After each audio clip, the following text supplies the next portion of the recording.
ছেলে বায়না নিয়েছে এক্ষুনি মোমো খাবো, কিন্তু ওর বাবা তো এখন অফিসে, তাই ভাবলাম চলো ঝটপট আমি বানিয়ে দিই বাড়িতে। একটু বাঁধাকপি ছিল কুচিয়ে নিয়েছি, গাজর গ্রেট করে নিয়েছি, পেঁয়াজ কুচিয়ে নিয়েছি, আমার কাছে এরকম গুঁড়ো সোয়াবিন ছিল। তো সেটাকে এখন জলে ভিজিয়ে দিচ্ছি। যদি না থেকে থাকে তাহলে নর্মাল সোয়াবিনকে জলে ভিজিয়ে রেখে সেটাকে একটু মিক্সিতে ঘুরিয়ে নিলেও কিন্তু ভালো লাগবে।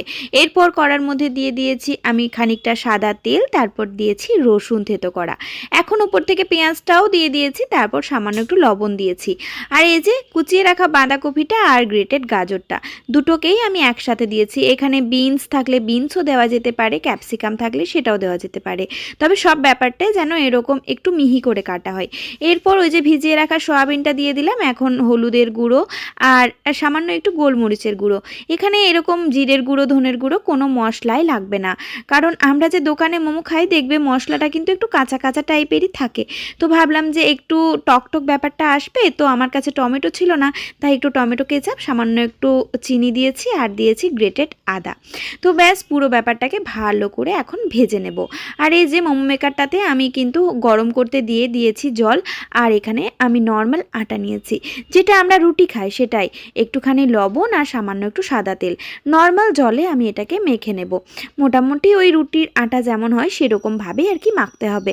এখন ছোট ছোট করে লেচি কেটে নেব, একদম ছোট করে। আবার চাইলে কিন্তু একটা বড় রুটি বেলে নিয়ে মোটামুটি একটা বাটির সাহায্যে ছোট ছোট কেটে নিলেও হয়ে যায়। এই যে ছোট্ট ছোট্ট আমি কিন্তু লেচি কেটে নিয়েছি।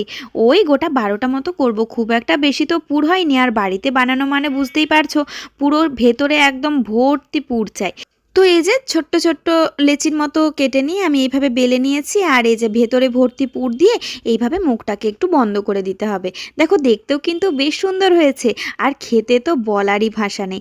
একবার জাস্ট নর্মাল আটা দিয়ে মোমো বানিয়ে দেখো, আর কখনো ময়দার মোমো খেতেই চাইবে না।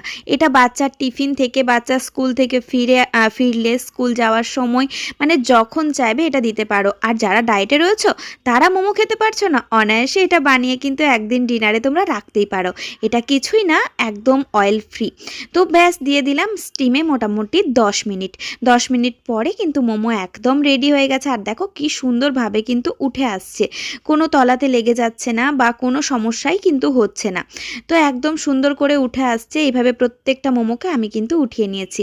এখন আমি টমেটো কেচাপ আর অল্প একটু করে মেয়োনিজ, আমি এখানে তন্দুরি মেয়োটা ইউজ করছি, নর্মাল মেয়োনিজ দিলেও বেশ ভালো লাগবে।